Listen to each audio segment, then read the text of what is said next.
Hey guys, it's Melissa here from melissaoatman.com. Welcome to Awaken Your Inner Awesomeness, a daily podcast devoted to spirituality and self-help. If you're new, I want to welcome you. If you're returning, welcome back. So today I'm very excited because I have a special guest with me. My friend Jay Hernandez is here, and he is going to talk to you about his journey and his experience with a near-death experience that helped him. It kind of shifted him on his path. Hi, Jay. How are you today? Hi, I'm good. How are you? I'm great. Thanks. I'm excited to have you here. So before we get started, I want to tell everybody kind of how I met you, because I think it's kind of an interesting story. Okay. I met Jay when we both belonged to the same Facebook group, the Clairvoyant Collective. And I was scrolling through the page one day and I saw this picture that was absolutely incredible. It was a picture of, it looked like an outline of an angel, and it looked like Archangel Michael. Was that Archangel Michael? Yes, it was. So it was this beautiful photo, and you could clearly see the outline, you could almost see the entire thing, really, and this beautiful blue color. And I remember looking at it and just being blown away by that. So I reached out to you. I didn't even know who you were, but I reached out to you and said, do you mind if I post this on my page? Because it's just so incredible. And you were kind enough. You said, sure, no problem. You can post it anywhere. So I posted it, and then from there, we just kind of had a conversation back and forth and just sort of kept in touch, and then started talking a little more about our different journeys, and that's sort of how we became friends. And you told me, or I guess I saw on Clairvoyant Collective, the story about your near-death experience. So do you remember any of that? Yes, I do. I remember posting that information on that page, and that's basically how you and I started talking. So I think that your story is really interesting, but I'm going to go back even before your near-death experience, because Jay and I, we've had kind of deep conversations before about how our spiritual awakening has happened, because he told me that he listened to my podcast. And as many of you know who listen to my podcast, my experience started from, a breakup. That was my kind of dark night of the soul that turned everything around for me. And Jay, you sort of had a similar experience. I mean, at least what started it was a major event in your life. Do you want to tell us a little bit about that? Yeah. So basically, I went through a divorce in 2015. And at that moment, it was the turning point for me where I wanted to, I guess I was just blaming myself for not being able to keep the marriage. And I think, like most people, we tend to blame ourselves for things that we weren't responsible for. But nonetheless, I just decided that I wanted to change my life, and I wanted to basically start to love me, myself. I was thinking about it. I remember also doing some reading about men going through divorce and what they do, and a lot of the material that I was reading was sort of pointing to where talking about, like, when you don't love yourself, you really don't or cannot truly love anyone else or find somebody that can truly love you. So then at that moment, I wanted to change my life around and start to love myself, to start finding things that I love about me, doing things that I haven't done before, rather than me jumping into another relationship, which is what most people do. And mainly because a lot of people are used to being with somebody, so technically they just don't want to be alone. And I did not want to do that anymore. I just wanted to be happy and do the things that make me happy. And so I started to listen to a lot of positive podcasts. I was listening to a bunch of other podcasts that talk about self-love and what people normally do, versus just jumping into dating again. And so that's basically how I started to um, begin this journey. And as I was looking through it, I remember um, finding a certain podcast that kind of gave me hope that everything was going to be fine. And then from there on, I just began to do things on my own. I'm a single father, and have my older daughter that lives with me full time. And so it's not easy, as many of you know, that being a single father with no support from anyone, it can be challenging, especially with your day-to-day life. So that's where everything started, basically. Okay, and I love that. And I think, we have a lot of similarities, as probably do a lot of people listening to this podcast right now. There are a lot of single parents who listen to my podcast, and being a single parent, I know it's a struggle. And I think it's amazing that, you do what you do and you're still choosing to focus on the positive, because it could be very easy to focus on the negative and the stress and I don't want to do this anymore. But you show up, for your kids, and you have a positive attitude about it, which I love. So that's kind of your background of what was leading up to this. Now, I want you to talk about your near-death experience. These things have always fascinated me. And I've read books about them, but everyone's story is just a little different. And I think that's what makes this so interesting. So if you want to go ahead and kind of talk us up to what happened the day leading to that experience for you. Yes. So basically, it's not very long, but it was very, it was beautiful. So basically, by the time this was around, this was actually, it happened on Thanksgiving Day. On 2016. So right on that day. I mean, at that point, it had been already quite some time that I had been working on myself. I was in a good place. I am in a good place. And that day, my daughter and I were supposed to cook a turkey for both of us. And because we don't have any family here in Arizona. So we wanted to do this turkey, and I remember that day my daughter ended up getting a phone call from my ex-wife asking her if she could join her for Thanksgiving and if it was okay. And I remember my daughter asking me if she could go. And I, in a way, didn't want her to go because I did not want to be alone. But then again, my daughter and I are always together. So I could tell that she wanted to go. So then I said, okay, you can go. And she, got picked up. And then at that point, I sort of felt like, okay, so what am I going to do? And right at that point, I received a text message from one of my best friend, actually, and which he is also from out of state and does not have any family here.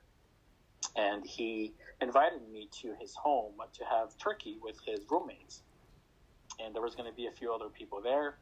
And everybody there basically was from out of town and they couldn't go home. So they were doing a Friendsgiving instead of Thanksgiving. And of course, I was like, okay, I'm going to go. And he said, okay, just bring whatever you want to drink, if you do want to drink, and bring a dessert. So I was like, okay, that's fine. And within the hour, I got ready and was feeling happy about it. Stopped by the store, got a couple beers, and picked up a couple pies, for dessert. And then I arrived at his home. And when I walked in, I met his roommates. And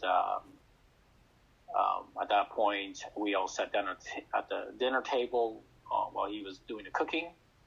And one of his roommates is from Italy, and he was there with his girlfriend, and everyone else was from here in the U.S. So we were just talking about it. They were actually talking to him, letting him know that Thanksgiving, here in the U.S., we normally take naps after we eat because eat so much. And, he just was having an issue understanding why, we take naps. And so we were kind of laughing about it. And then at that point is when I woke up in this dark room, if you want to call it a room. And it was so dark that you couldn't see anything. And normally when you're in a dark room in your room or anywhere, you can still see. This place, it was just pitch black. You cannot see anything. There was nothing around, no walls, no nothing. It was just an empty black space. And I felt myself laying down on a table, but there was no table, if that makes sense. I was sort of floating, I guess, but it felt like there was some sort of a surface. I did not have a body either. I noticed that there was no body, but yet I was able to feel some sort of feeling or sensation that I was laying on something. So is it like you were connected to your body still, but out of it, or? It felt like the feeling was that I had a body, but I did not have one. Okay. So, I know that's going to be a little confusing. No, I think I understand what you're talking about. The only reason, because I felt like laying on a table. I mean, I can only compare it like a massage table. Mm-hmm. Is what I can compare it to. The feeling of laying on something, but yet there's nothing there. I mean, this is just black. There's no table, there's no body, nothing. But I can still have that feeling. And to the right, I started to see a pinhole light, like a little just drop of light that started to form little by little. And then before I even get to that, I wasn't scared. Yes, it was dark. You couldn't see anything. But yet, I wasn't wondering where I was. I did not have the feeling of, okay, so where am I? Or being scared, if that makes sense. It was just like I was there. And the light showed up very small, and then it started to form into a bigger circle of light. And then as it started to get bigger, it started to shine or cascade towards me like a tunnel, basically. Mm-hmm. And so the bigger the tunnel was opening, the light was reaching out to me, but the light looked like it was almost raining down on me, but it was just lights, like a ray of lights, and almost like rain, basically, reflecting against the light, almost as if when you're looking outside and it's raining and you can see the light, you can see the drops falling. That's what it looked like, but it was just rays of light. And the bigger it got, I noticed a door inside the light. So at this point, it looked like a big tunnel, and inside that tunnel there was a door, and through that door, I saw shapes of people there waiting and waving, almost as if they were ready to welcome me. It just looked like they were just there waiting for me to enter this tunnel of light. Mm-hmm. And as the light got closer to me, it started to feel warm, and it felt like a mother's love. Uh-huh. I felt love like never before, like everything was okay. And as soon as that light was on me, I felt myself getting up from this surface that I was laying on, but without me doing anything, it like did it on its own. And just remember that I don't have a body, but it felt like I did, and it's almost like the light was making my soul or my body just automatically get up and walk towards this light. And it just felt so beautiful. I wasn't thinking about anything. I wasn't thinking about my daughter. I wasn't thinking about home. I wasn't thinking about where am I. I mean, nothing. It felt like it was home. This is where I belong, and I wanted to go. There was no fear whatsoever. And at this point, I can still see the figures at the end of this tunnel through this door waiting. And then as I got up, or felt myself got up automatically, and I stood up, which again, it felt like I did stand on something, but yet there's nothing around. I felt this hand on the right shoulder that stopped me from walking into the actual tunnel. And then when I looked to my right, there was this tall figure which looked like an angel, which was, it had the wings, and it was made out of light. And when I looked, I wasn't afraid. And then I looked closer, and it was Archangel Michael. And then he started to talk to me. But when he was talking to me, he was doing it through his mind, I would say. Like, so it was kind of like telepathy? Yeah. Right. So that, there was no movement of the mouth, and, he started to talk to me, and the voice was sort of an echo voice type of thing. It was just, a really deep voice where he said that it wasn't time for me to go yet, and to not be afraid of dying. And, I have a purpose, and, that I need to go back because the world needs me. And this was my new beginning, basically. Is what he said, and that I couldn't go. Wow. And at this time, while he's talking, I have the light. It's already still shining on me, and like almost, ready for me to walk into it. And I really wanted to go. I didn't want to go back. I mean, I had the feeling where I just didn't know anything else, but I just wanted to go to this light because it just felt so good. And this is where I belong. This is my home. Automatically, I just felt this is home. I'm ready. And, he said no. And then at that moment, I felt a huge blow to my chest. And as soon as I felt that blow, I woke up, and I was on the floor, on my friend's kitchen floor, and everybody was around me. I had paramedics around me, and they were giving me CPR basically at that point. Wow. And when I woke up, I was covered in sweat.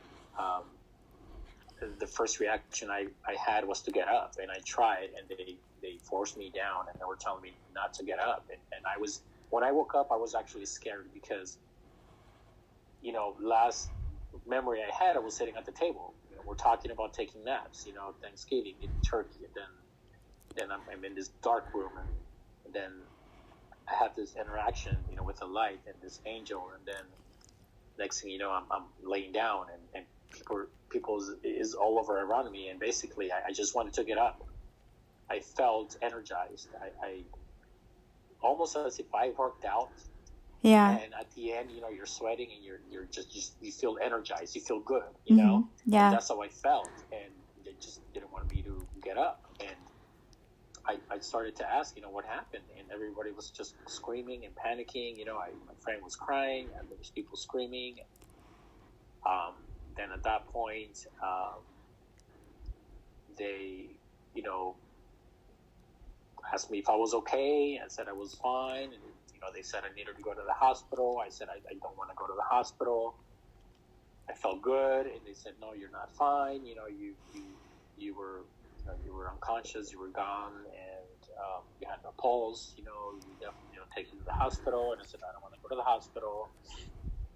And long story short, I ended up going to the hospital, and I asked my friend who was there what really happened. And he said that when I was sitting there talking, and so just to give you an idea, I'm sitting at this table, and I've got people to my left, and I have a guy to my left, and I have this girl to my right, and which was one of his roommates' girlfriend that was sitting there. And he said that when we're talking about taking naps, I guess I fell over on this girl next to me. I fell on her. And so they started laughing because they thought that I was acting like as if I was taking a nap. because we Uh-huh. were taking naps. But he said that it was weird because my eyes were open. And then I guess the girl next to me said, no, he's not okay, because at that point he was dead weight. I was really like falling on her. I was just leaning on her, and she's like, no, he's really heavy. He's not okay. Let's put him down on the floor. And I guess that's when everybody noticed that I was not responding, but yet my eyes were open. And they laid me down on the floor, and it turned out that this woman next to me was a nurse at the works at a hospital in the ER. So she's familiar with this type of scenario. And she said that she checked my pulse. I had no pulse. She checked it on several areas of my body. There was no pulse. I guess I was changing colors. My lips were already turning purple. My body was already convulsing, almost as if shutting down, is what they were saying. Apparently this woman was like, I've seen it before. It's normal. This is what happens when your body starts to shut down. And at this point, I have no color, and yet my eyes are open. Wow. And then she began to give me CPR. In the meantime, they called 911. So during this time, I guess I was having my experience on the other side. And basically, that's what happened. I think this was, over 15 minutes, I would say 10, 15 minutes, but by the time everyone got there. So that's what they said. And right after that, when I was at the hospital, they checked me. I mean, they did a ton of tests. Basically, I spent the night, and at the end of the day, basically the next day, they said there was nothing wrong with me. I was perfectly fine, but that there was something wrong with me, and they couldn't find it. So they said I couldn't go home. They were going to let me go home after, but then I could not drive. And I needed to go see a cardiologist right off the bat, because since they couldn't find anything, for sure it had to be my heart. So I did. After I went home, I made an appointment. I saw a cardiologist. This cardiologist hooked up this machine, a bunch of little plugs on me with this little box, that I had to carry with me for a week, basically. And I remember it just like yesterday, because I couldn't shower for a week. And I think that's one of the biggest things that kind of caught my attention, is like, I can't shower. Yeah. And so, anyways, after this week, I went back, and they took it off, and they couldn't give me the results right then and there, but they said, okay, you're safe to drive, and they didn't want me to drive because they didn't want me to have an episode and technically fall asleep on the wheel, have an accident. Yeah. And so after I went back, I think it was a couple of weeks I went back, the cardiologist saw me, and then at this point he says, okay, so before we go over your results, let's do an ultrasound of your heart, a 3D ultrasound, which I've never had one before. And it was amazing, because it was in color. You can see your heart pumping and moving, and all the blood going in and out. And, I think it was a good 20 minutes. And after, he sat me down, and he says, I don't understand, what's happening here, but you're very healthy. There's nothing wrong with your heart. If there was, everything came back right, perfect. The reports that this machine was given to them, everything was perfect, basically. There was nothing wrong. And he told me that he only knew one other person in his career, which I think he said he had been doing this for 30 plus years. And he said, I've only met one person where this happened to him, and there was really nothing wrong with him. And he's fine now. It never happened to him. So this is probably one of those things that, it's just never going to happen. But if there was something wrong, just something, wrong, we could have followed it, but there was nothing. I mean, everything looks perfect. You're healthy. And normally, I exercise a lot. I eat well. I mean, I treat take care of myself, and I don't smoke. I don't abuse any alcohol or anything like that. I don't do drugs. And so, he just said there's nothing wrong with me. And then right after that, I noticed that I began to develop a different sense of things. I remember that the next day after that, I woke up and I looked at myself in the mirror, in the morning when you get ready for work and you brush your teeth and stuff like that. And I remember looking at myself in the mirror, and I saw that it was me, but it wasn't me. I can only describe it as it was my body and I looked like me, but there was somebody else inside of me. I was a new person, basically, almost as if I was like if I was just born, but trapped in this same body. Mm-hmm. And going forward, everywhere I went and drove, everything just looked better. It looked brighter. It looked like almost as if you go from watching black and white TV and then you switch to a color TV and you're like, wow, everything looks so nice. And so that's what everything looked like. Everything looked perfect. Everything looked brighter. Everything just looked new. I can only compare it to maybe a baby, when he starts walking and talking, he's discovering the world, everything is just like amazing, right? I'm curious. Mm-hmm. And so that's exactly how I felt. The air felt cool. Everything just felt new and nice. And it was fascinating because wherever I went, I was just looking around everywhere. I was looking everywhere I went, like if I'm discovering this new place for the first time, basically. That's what it felt like. And it just everything, my voice, how I moved, everything I was doing it, but it didn't feel like I was doing it.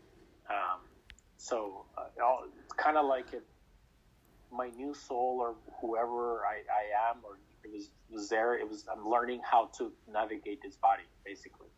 I'm functioning, yeah, but I'm not aware of me doing everything.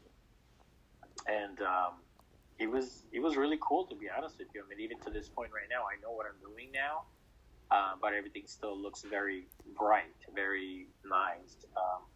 The air just feels good. Even if I live in an area that is not so healthy, everything just feels perfect. And then I started to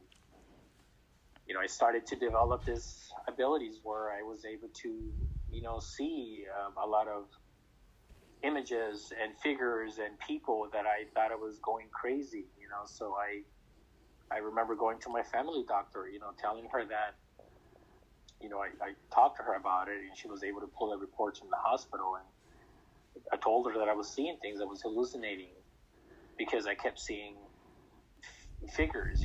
Some of them were transparent and some of them were solid, but other people just couldn't see it. Or sometimes I would be asleep and they would be next to me next to my bed.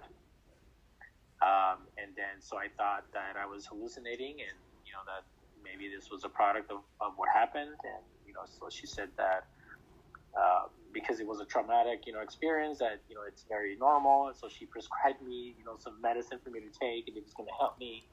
And honestly, the more I took this medicine, the sicker I got. Like, it was making me sick. It wasn't helping me. I was still seeing these figures, but yet my body was just rejecting it. I felt myself being nauseous. And I went back, and so she prescribed me a different one. And it was the same thing, to the point where I thought, okay, what? Maybe this is just not, maybe I'm not crazy. Maybe I'm I went back to what, the angel was telling me, that this is, I have a journey, or I have a purpose. And I was already reading and looking into, spirituality, basically. And I at that point, I started to listen to and reading about near-death experiences. And a lot of people had similar experiences where they were seeing the same things or hearing the same things. And they were just talking about that this was normal, that this is a new beginning, a new journey. And so I started to feel better about it. And I stopped taking this medicine, and I immediately felt better. And the more and more I continue to pay attention to these figures, the more and more I knew that these were people who, were dead, and there were just spirits roaming around here, everywhere I went. And I just, it was just really, really interesting to learn how to live with that, and to learn how to live with yourself, knowing that it's not really you inside anymore, if that makes sense. I mean, it makes sense to me, like from what you're describing. As you said, it's almost like you were reborn, and it's like a baby. You know how when a baby's born and how they see they see the world for the first time. It makes sense because when children are here and when babies are born, they're born with abilities, and we all have, psychic abilities, whatever you want to call it. And it's only as we get older, and not everybody, some people still maintain their abilities, but many of us, we just forget those abilities because society or our parents or whatever say, no, you're not really seeing anything. Like from my parents, they told me I had an imaginary friend. And I know it was a guide, but I didn't know, as a kid, I didn't know who she was. I just knew there was somebody that I loved talking to, and she always told me about things. And my parents just said, oh, you had an imaginary friend. And now as an adult, I know, no, it wasn't an imaginary friend. It was one of my guides. So for you going through that experience, it's like, it makes sense that you came out of that having your psychic abilities, because it's like a newborn baby who isn't conditioned and told you can't.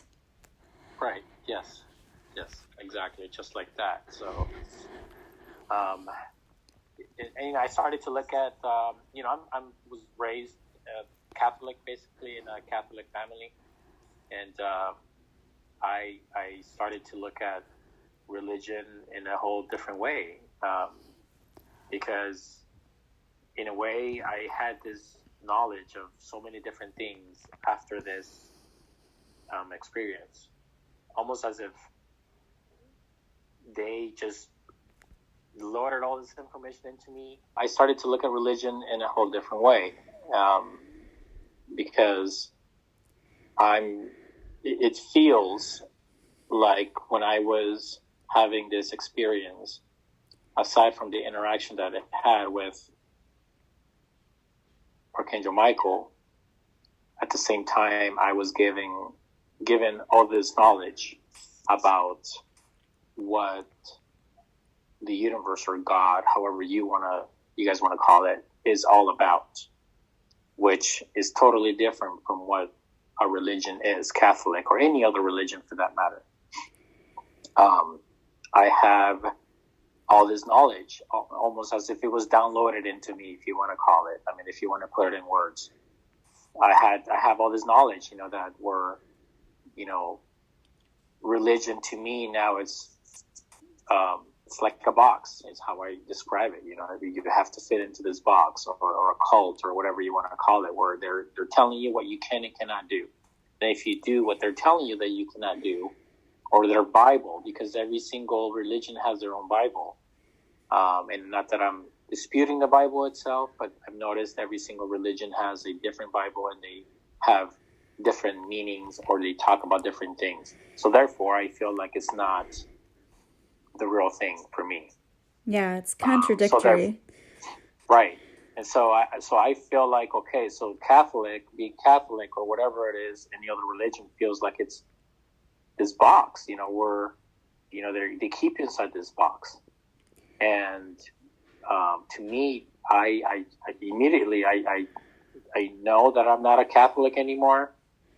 I know maybe some people may have an issue with what I'm saying or may not, but it's something that I just can't explain how it is, this knowledge, but God or the universe loves us for who we are, and however we are, whether if you're, gay or lesbian, or if you've done something wrong, but you learned your lesson, and you're trying to do better, God forgives.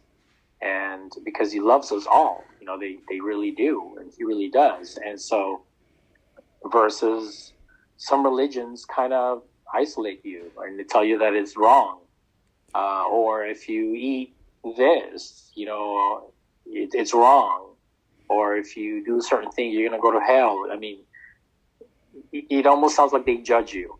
Yeah. And if you step out of their boundaries, and that's wrong. I think the church is wrong when they talk about that. Well, and I think a lot of religions they were formed to keep people in line, really. Right. And at the same time, I mean, I see they mean well. I mean, I'm not saying it's wrong, but at the same time, they forget to forgive and forget, Yeah. You're supposed to forgive. And by not doing that, by telling you what you should do and what's going to happen, they're judging you. And a lot of those people too, they go to church and they pray, they do their thing, and during that hour or whatever, they love each other and they're happy. But then as soon as they step out of that church, they go back to who they are. Yeah. And a lot of people are just, they're mean, they're judgmental, they don't love their neighbor, they criticize one another. They some people may have more than others, but a lot of people, feel they're better than others. They go back to their normal selves. And to me, that's being a hypocrite, basically. Mm-hmm. Because just because you go to church every Sunday doesn't mean, you're a good person or you have God in your life. Yeah. You don't necessarily have to be at a church to have God in your life. I think that a lot of people are turned off for that reason by religion, Yeah, so I just, I felt like at this point, no, God loves us all. The universe loves us all and forgives us, And, some people, they start learning at a different stages. It's all about the perfect timing, divine timing, basically. Some people are already at a younger age. Some people have to live their life and make a lot of mistakes. But then they start to learn what they should be doing. So there's not a right or wrong, but, we should just love one another and forgive one another. It doesn't matter if you're white, if you're brown or black, it doesn't matter. This whole, color of people, just has to go away. And it's unfortunate that there's a lot of that happening. And to me, I stopped going to church. I really did, because I have God in my life. I have a closer connection with him. The angels or universe, however you want to call it. I have a better connection, and I practice every single day self-love and love for others and forgive and forget. Even when somebody is being mean to you or giving you the finger, you know what I mean? I've learned to just look away or just wish them well or send love, their way, versus reacting in the same way, which is what we're supposed to be doing. And so it's just it's amazing how this information is embedded into me now, and it has made me a better person, a better human, and also the more and more I come around different people, the more and more I can feel their energy or the type of people they are. And honestly, it's not like I'm judging, but I love myself more, and I am not going to allow myself to be around people who are just toxic or give you that vibe, that negative vibe, whether if it's family or not, or friends. Yeah. I have made many changes in my life. I have left a lot of friends who I thought they were friends, and maybe they were, but their beliefs are not there, or their vibe is not there. They're just very negative. And when you're in a place of self-love and you just do everything without expectation, you just do everything in love in the name of God, basically, and you feel the energy of other people, and you just want to be around people who match your energy. Mm-hmm. You start to pick and choose who you want to hang out with, and that's when you're ready to make changes in your life, to feel better, because there's other things ahead of you. And a lot of times when you have those type of people around you, they just keep you stuck. And I've listened to many of your podcasts, where you go over all these scenarios. It could be partner, it could be your wife, or it could be your partner. That is just so damn negative. And obviously, it's not like you can just leave them. But you can. Obviously, we all have choices. A lot of people are with their spouses because they really love them, and some are because that's just how it is. They don't believe in divorce, or they don't want to be alone, or it's because they're doing it because of the kids. When they're not realizing that there's no love there, and that's what the kids are seeing. It's okay for my mom or my dad to stay in this marriage because they don't love each other. It's okay for me to do that. So when they grow up, they can just be with somebody and be unhappy because that's what they saw from their parents. Yeah, you're modeling, the children learn more from what you show them than what you tell them. Yeah. But you always have a choice. Yeah. You always have a choice. You have to be happy. You have to take care of you. How could you possibly love anyone else or take care of anyone else for that matter if you're not taking care of you or loving yourself? You're not going to attract that person who truly loves you. Right. Which you've talked about before. There's just so much to it that my whole life is different. I love my life. I love the way things are.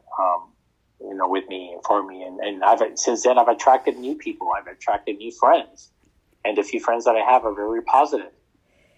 And of course, life happens.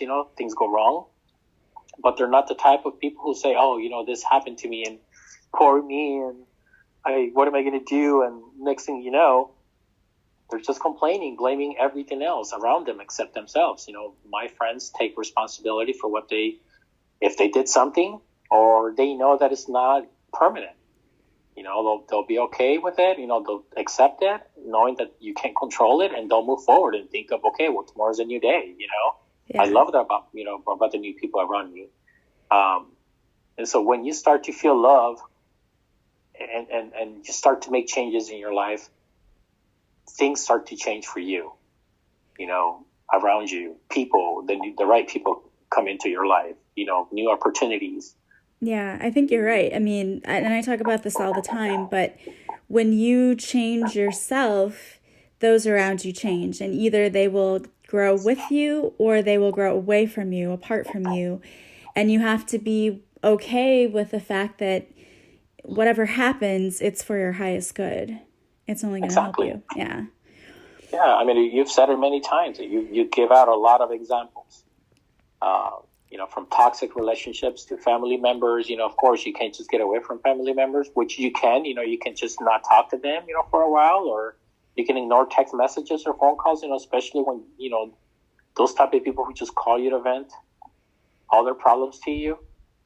And until you learn how to block that type of energy, I would recommend to not talk to those type of people or empaths, I would say, right? Yeah. They take other people's energy, which I don't know. I mean, I don't want to say anything bad about them, but I think we're all alive in some way. But until you know how to protect yourself from that type of energy, I wouldn't want to be around anyone or want anybody to call me just so they can dump their energy on me, because then it affects me. Yeah. And then I have a crappy day. It depletes your energy, Yeah. I mean, it doesn't do any good. Yeah. And so that is no benefit. And some people may say, well, I'm his or her friend and I want to listen. Okay, fine, listen. But a lot of the times it gets out of hand, where it can make you sick or have anxiety or whatever, Well, and I feel like, you're enabling someone if you're just allowing them to continue griping and complaining instead of just saying, I know some people need to vent sometimes, but people in your life who are constant complainers, and at some point you have to say, look, if you're so miserable in your life, do something. It's all about changing your mindset. Right. I mean, I'm a firm believer that if you are a real friend to somebody, you're going to tell them what they need to do. Mm-hmm. Especially, if they're complaining about their spouse or something went wrong and it's over and over again, the same thing. It's your duty, if you're really their friend, because if you're really a friend, the definition of a friend is you're going to be honest with them. You're just not going to tell them what they want to hear, and then whenever you hang up or you're away from them, you're going to tell what you should have told them behind their back, right, to somebody else. that's not a friend. And if you think that that's who a friend is, you're totally wrong. But to me, if you're a real friend, you're going to tell them, hey, listen, I'm here for you. But like you said, hey, you need to change this. You've been telling me this whole thing over and over again. You need to do something about it or quit complaining. Own it up. Own up to it. Because when somebody's complaining, for the most part, they're always blaming somebody else. And rarely you hear them taking responsibility for what they did or contributed to it. Yeah. So to me, a real friend is really going to get there. And sometimes you just have to let them go if you really care the way you feel. If you really care about yourself. Because if you continue to enabling them, you really just don't really care for yourself, because your vibe is going to change, your energy is going to change, after you hang up the phone or talk to this person. Yeah. And you always have a choice. I see this, I have to say, and I know people have heard me say this on this podcast, but you're one of those people for me that I sometimes in my humanness, and I'm having a bad day, I will text you or I will call you and say, oh my gosh, this happened. And you throw my words right back at me. And we laugh about that and joke that you're always like telling me exactly what I've already said to somebody else. But a true friend does that. A true friend says, look, this is how you can be better. And they want you to be better. Right. And the good thing about you is when we talk is that, it's basically you change it. You hear it and then you change it. You change your attitude, and that's what it's all about, is about growing. Basically, you have to help each other, Yeah. It's different if I was to tell you, hey, this is what you said, you should practice what you preach, and you could, other people could be like, whatever, screw you, you're supposed to be my friend. Yeah. It's different, so I think that true friends are going to do that for each other. And if the other person's just not ready, maybe, you need to get away from that person. And if you feel like you can't, maybe it's you really don't care about yourself as much as you think you do.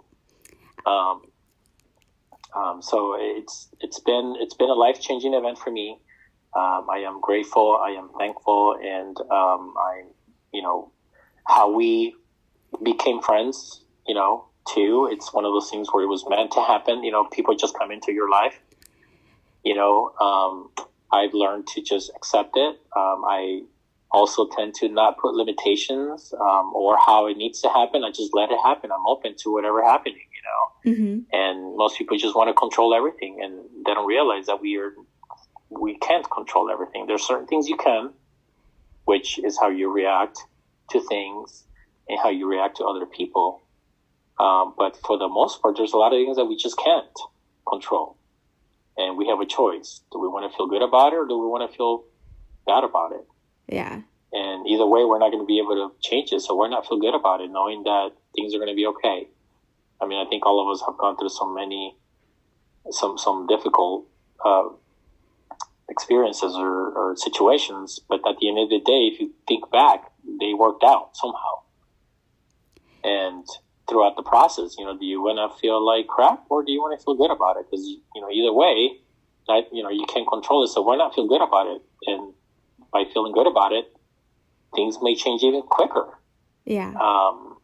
So, there's a lot of things behind it, but we just always have a choice. Yeah, that's one of those things I'm still, even myself, I still am learning every day. And through, in even just the past month, I think for me, one of the lessons that has come through majorly is just knowing that it doesn't matter what's going on. It doesn't matter what's happening around me. As long as I remember that there's a plan, I'm always being taken care of, everything's going to work out perfectly. And it's trusting that, Right. I think there's lots of ways to help. There's going to be a lot of situations that are going to be coming our way all the time. And they're going to be basically tests, that are going to see how much we've learned, or, and how we handle those tests is how we determine where we are.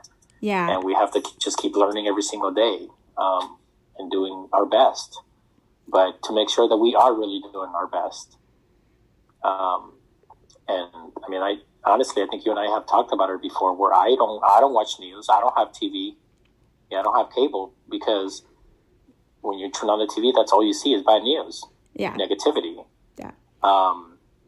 The radio. I mean, everything. Everything is just so conditioned to kind of get you to be happy. Social media or whatever. Everything is about negativity or sexual, whatever. You know what I mean? It's just there's never good.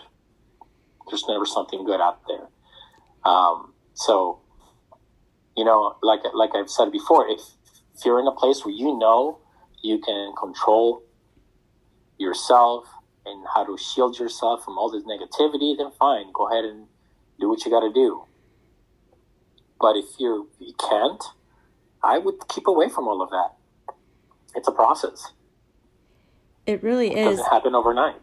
Yeah, and it is. And you and I had this conversation one night too, where we were talking about Facebook, and you said, oh, I just went through and I had to clean up my Facebook because I was following these people and they were very negative. And I said to you, oh my gosh, I was just thinking I needed to do that because I kept seeing the same 25 people, and a couple of them that I kept seeing, their posts were always so negative, and I kept thinking I needed to go through. And then we had that conversation. I'm like, oh, this is my synchronicity. This is my sign from the universe that yes, you need to go through and clean up your social media and stop following people. You can still be friends with them, but unfollow them so you're not seeing everything that they post. Right. I mean, I deleted a bunch of people, and yeah, they probably were upset at me, but they don't know. They don't have to know, and I don't have to explain myself because I'm putting myself first. I always put myself first. I know I'm a single parent. My daughter depends on me. But if I'm not okay, how can I possibly take care of her? Right. So I always have to be the first one. And that's one of the biggest problems, if I want to call it, that everybody wants to put everyone else first and they put themselves last. Yeah. And then at the end of the day, they're unhappy. They're drained. And then you eventually become sick. Yeah. And so I did that. I was going to say, you and I are both single parents, and even sometimes we put our children first to the point of it being a detriment to ourselves, if that makes sense. People will say oh, you have to, they come first and everything has to be about your kids. And while I understand that, and I get that you do have to take care of them, but you have to take care of yourself as well. And I think people forget that. They forget that it's important for you to take you time too when you can. Right. Yeah. I mean, unless you have somebody else, there that's going to take care of them for you. Yeah. In our situation, if we're not okay, we can't. So. Yeah. Going back to the Facebook thing, I got rid of a lot of people, and the few people I do have, they're not really bad actually. But I do unfollow a lot of people. I pick and choose who I follow, and that's because again, that's taking care of me. But it's different. The people I have now, mostly they're all positive. It took me a while to get those people, and I don't have a ton of it, and I know who they are, and these are just steps that you have to take in order to take care of you, mm-hmm. your energy, how you feel. So it's I'm still learning, but if I look at myself 4 years ago to now, it's night and day, and I'm so thankful for everything that has happened and the efforts that I've made. And I pissed off a lot of people, and maybe some people feel like, okay, maybe he thinks he's better than me, but in reality, that's not it.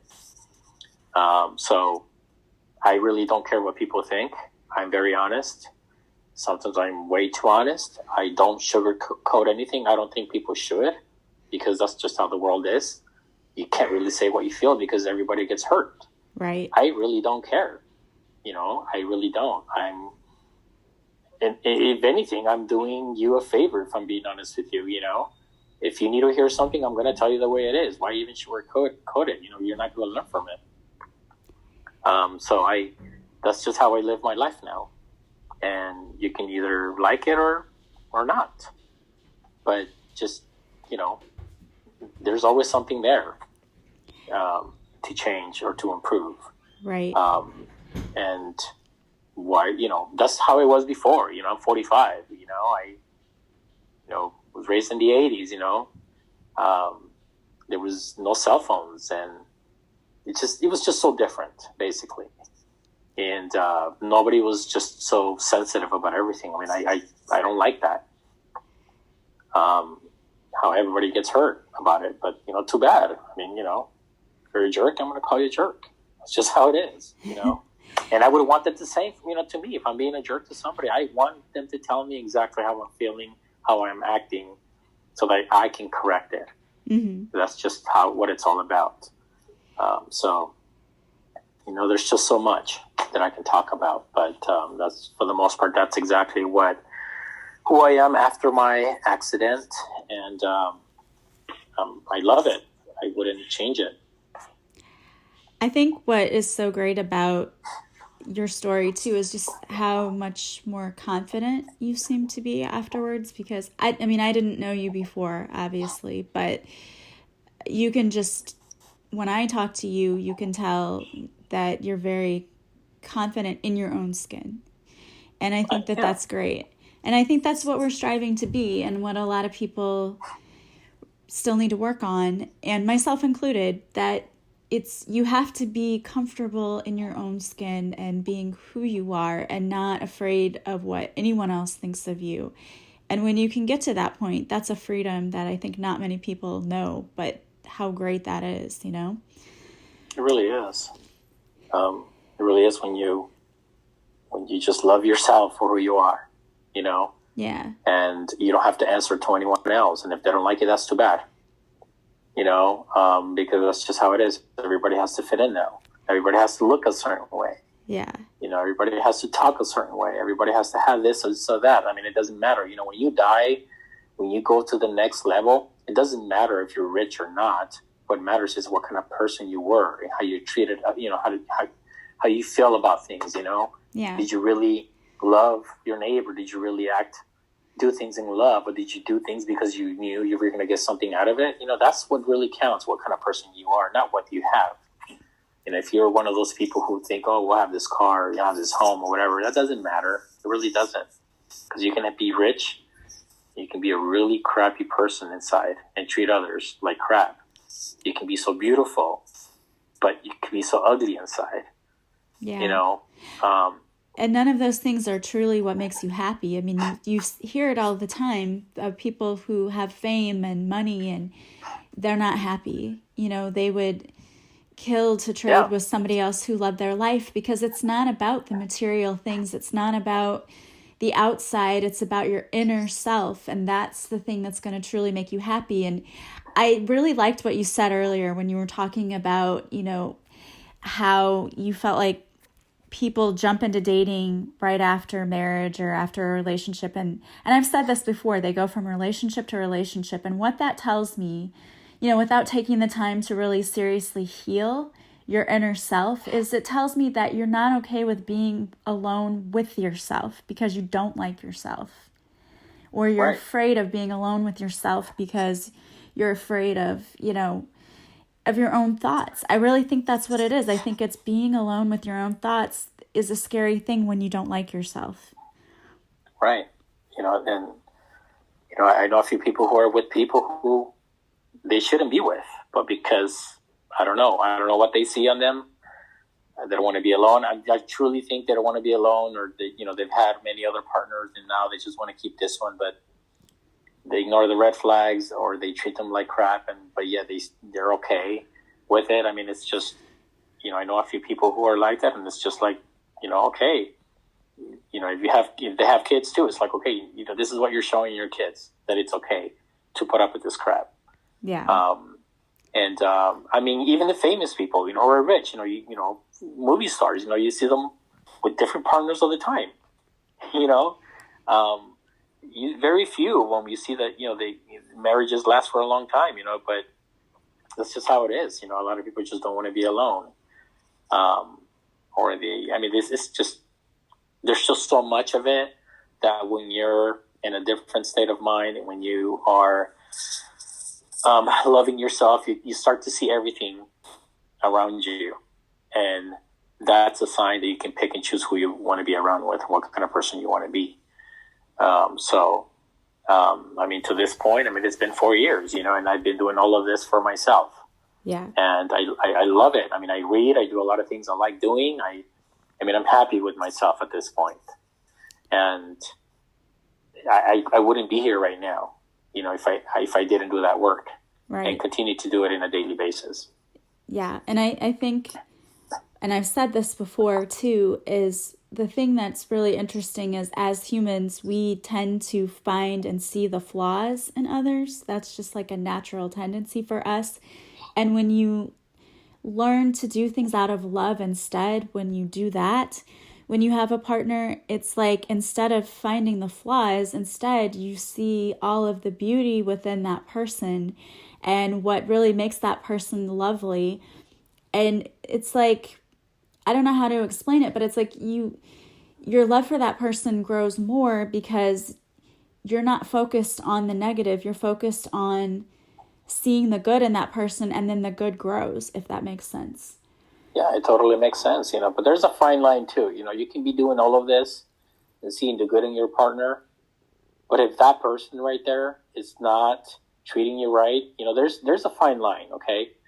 You can be seeing the good and everything, but there's a fine line where this person is not treating you the way you should be treated. Oh, I'm not talking about that, because if you love yourself fully, you're not going to be in a situation where someone would treat you poorly. You know what I mean? Like, you just wouldn't even tolerate that.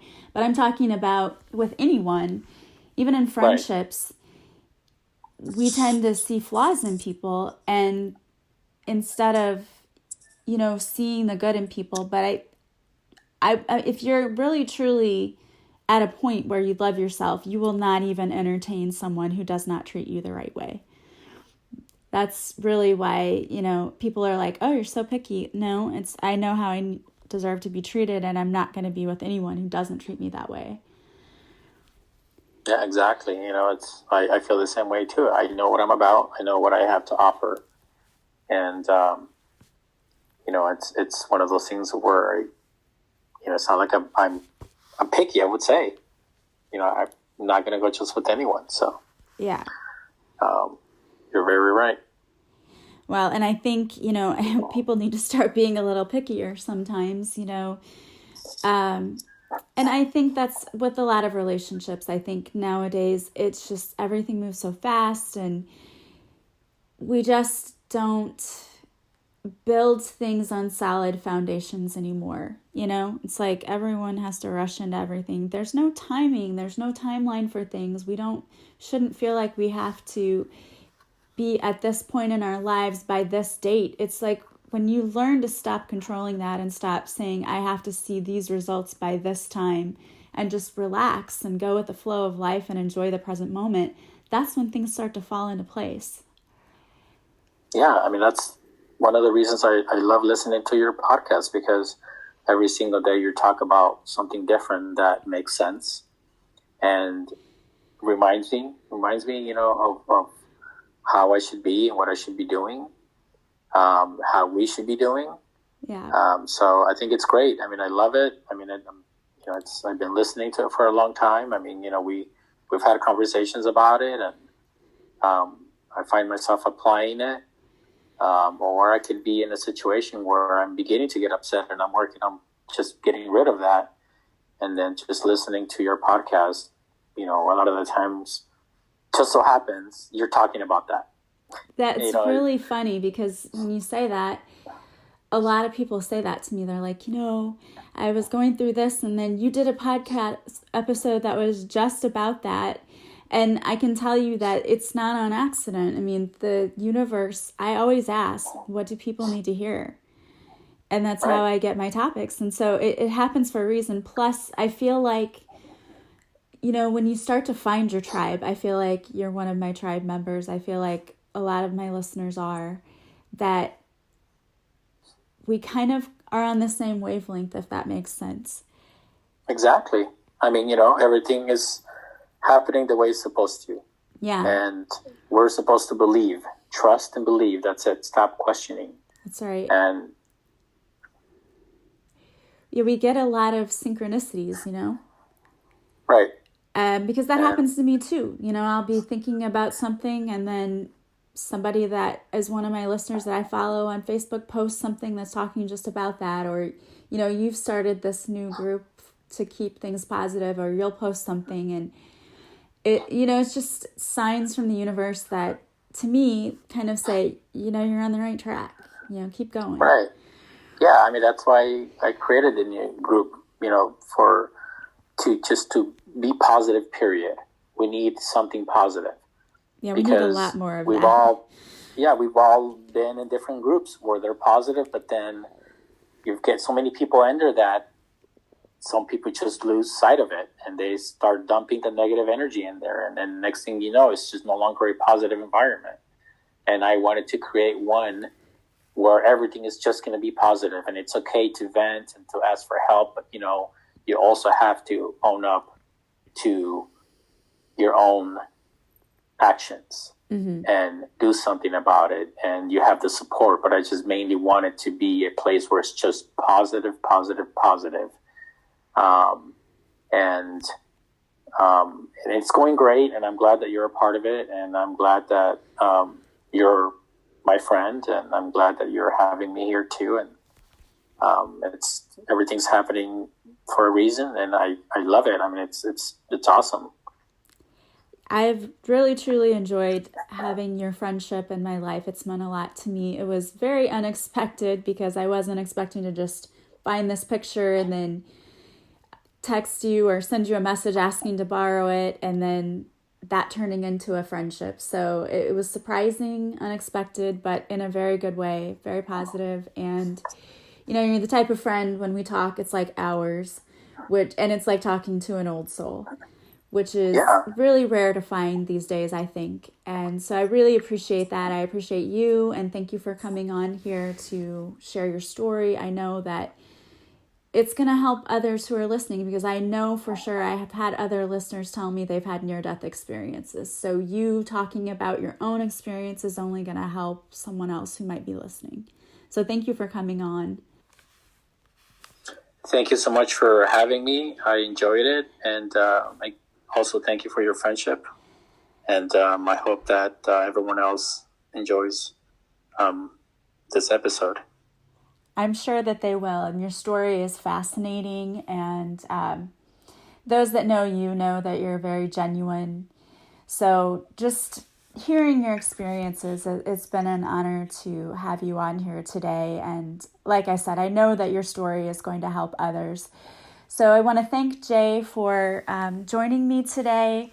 I want to thank all of you for listening. If you would like to work with me, you can go to my website. It's melissaoatman.com. There you will find all of the ways that you can work with me. And for a limited time right now, because it is the holiday season and I know that holidays can be stressful, I am offering 40% off of any of my services just for a limited time. You deserve to take care of yourself. And we've been talking today about how you need to do things for yourself and to change your life. What better timing than right before the holidays and getting 40% off? There's no better time than right now to spend investing in yourself and in your change to see a life that you love instead of living a life where you feel stuck and frustrated. It's about loving your life. So take a look at what I offer, and then you can email me at melissaoatman77@gmail.com if you want to book. And as always, don't forget to join me on my Facebook Lives Mondays at 5:30 Central, unless it's a holiday, and then in that case, it will be on Tuesday. And also, if you would like this podcast, subscribe, share it with others. All of that helps me to get my mission out to heal as many people as possible. I want to thank you so much for being with me today. I want to thank you, Jay, again for being with me today. And I hope that you guys will have a beautiful day. I'm sending you so much love and light. Find something positive in today and know how deeply and truly blessed you all are. And I will talk to you again soon. Bye-bye.